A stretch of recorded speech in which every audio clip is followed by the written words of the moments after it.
Dr. David Livingstone, Africa's greatest missionary.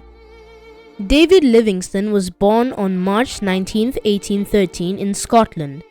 His parents were Neil Livingstone and Agnes Hunter. Neil Livingstone, his father, was a great believer in Christ and was also a Sunday school teacher. He even went from house to mail gospel leaflets.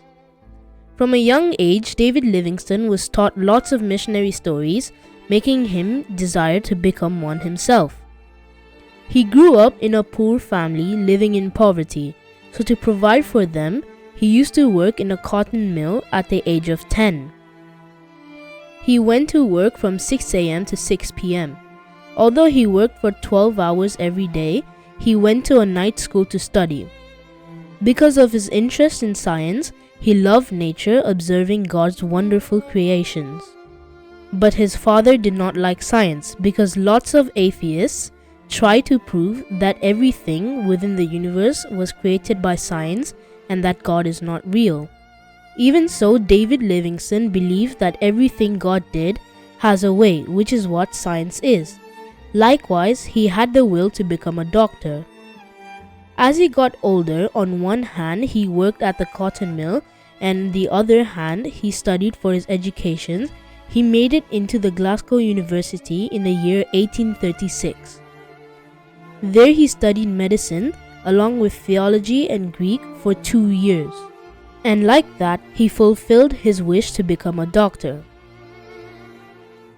Initially, he wanted to do missionary work in China, but when he went to a medical camp, he met a South African missionary named Robert Moffat, who said that lots of countries all over Africa have never heard the gospel. Hearing this, Dr. Livingstone was inspired and decided to go tell the people of Africa the good news about God. In 1840, December 8th, he set out to Africa. He built a good friendship with the captain of the ship and therefore learned how to navigate boats. This was very helpful when he mapped Africa. He reached Africa in early 1841. He landed in Cape Town, South Africa, then settled in a village called Mabotsa for a while. In Mabotsa, there were a lot of lions, so the men usually go hunting, and David Livingstone also wanted to help. So one day, David and the men from the village went to go hunt for lions, but while they were looking, a lion pounced on them and even bit Livingstone in the left shoulder. One of the other men shot and killed the lion, but Livingstone's arm was broken. Because of this, Livingstone's arm could not be raised again for the rest of his life. Later, on the 9th of January 1845, David Livingstone married Robert Moffat's daughter, Mary Moffat. After they got children, because of the warm climate, Livingstone sent Mary and his kids back to Britain. Livingstone remained in Africa. Because of the heat, his skin became black, and also once a branch from a tree fell down into his left eye and he couldn't see with that eye again. And again once he fell into mud and something pierced his left leg and he got paralyzed. After 5 years of missionary work with such struggles, he went back to Britain to see his family.